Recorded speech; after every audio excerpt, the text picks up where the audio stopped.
You guys, I am so sorry. Please forgive me.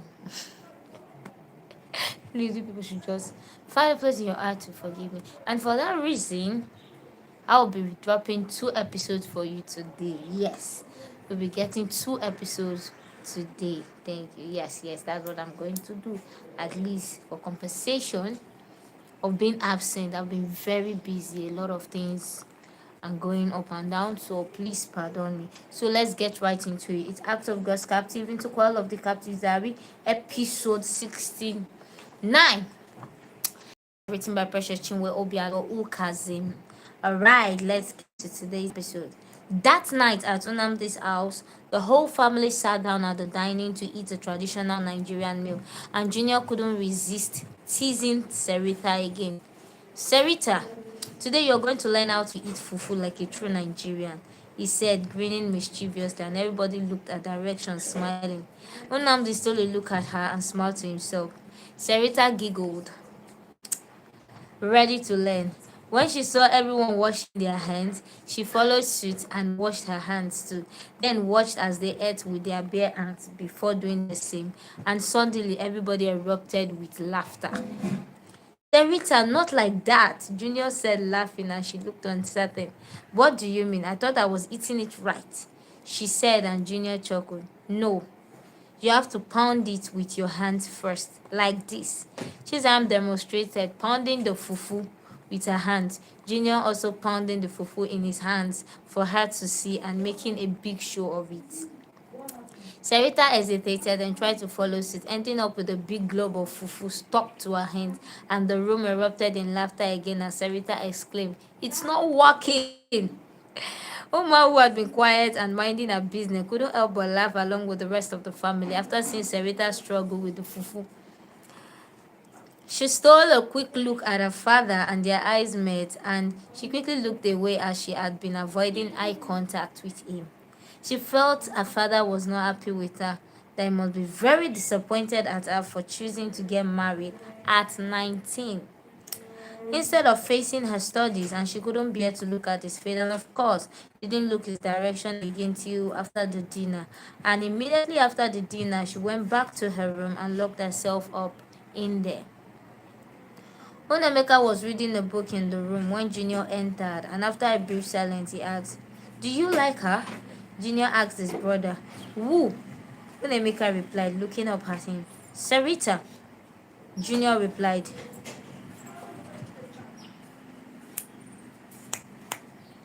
This is on fire. Junior replied, "So sorry." "Isn't she your friend?" Onemeka asked. "Yes, she is," replied Junior. "Okay, so why are you asking if I like her?" he asked, wondering what he meant. "I mean, do you like her for me?" Junior replied, and that was when he got the question.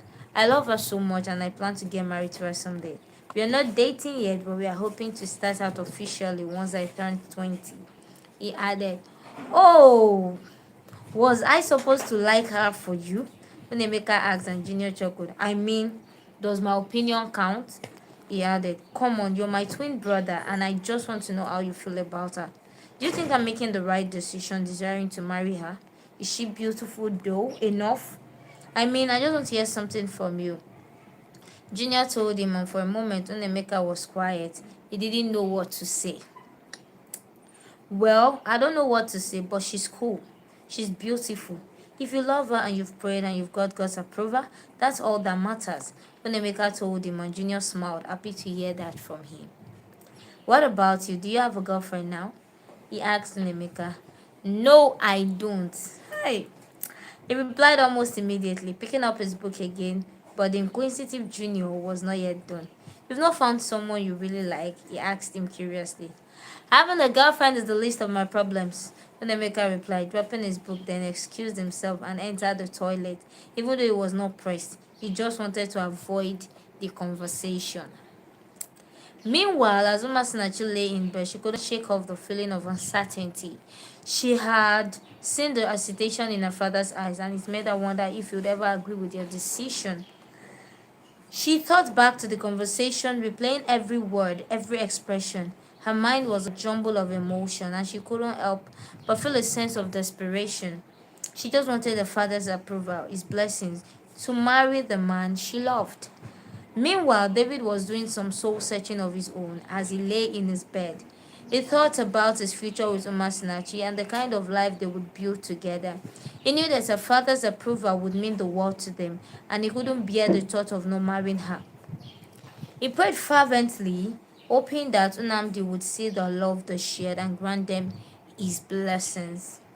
As the night wore on, both Umasinachi and David's thoughts were consumed by the uncertainty of their future.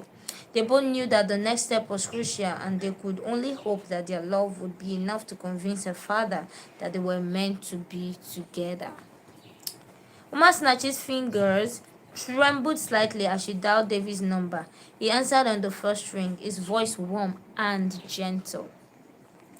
"Hey, my love," David said, his tone soothing her frazzled nerves, and Umasinachi's voice cracked with emotion as she spoke.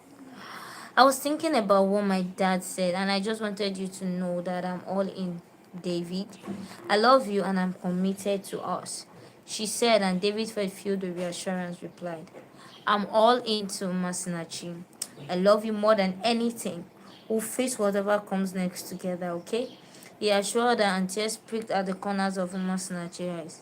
"I know it's not going to be easy with Dad, but I'm willing to walk through everything with you. You're my home, David," she told him. David's voice was filled with emotion. "You're my everything, sunshine. We'll get through this. I'm strongly convinced that Dad will give us his approval, and it will work," David replied, feeling very confident. As they talked, their words became a gentle stream of affirmation, each one strengthening their bond. They spoke of their dreams, their fears, and their hopes for the future. In that moment, nothing else mattered except the love they shared. "I love you," Masinachi whispered. "I love you too, sunshine," David replied, his voice barely above a whisper. "I love you too, sunshine." The line went silent for a moment, each lost in their own thoughts but connected in their love for each other. Then came a knock on her door and her heart pounded. Without being told, she could tell it's her father. "Oh, Daddy's coming in. So what's up? What's happening?" This one, I had, even me, my heart goes boom. That point, yeah, trying to run away from somebody and the person finally knocked on your door. You know the reaction, how the person will be, what will happen, and so on and so forth. So you see, hopefully it will come out well. All right, see you guys in the next episode. Have a beautiful and great day going. Bye bye.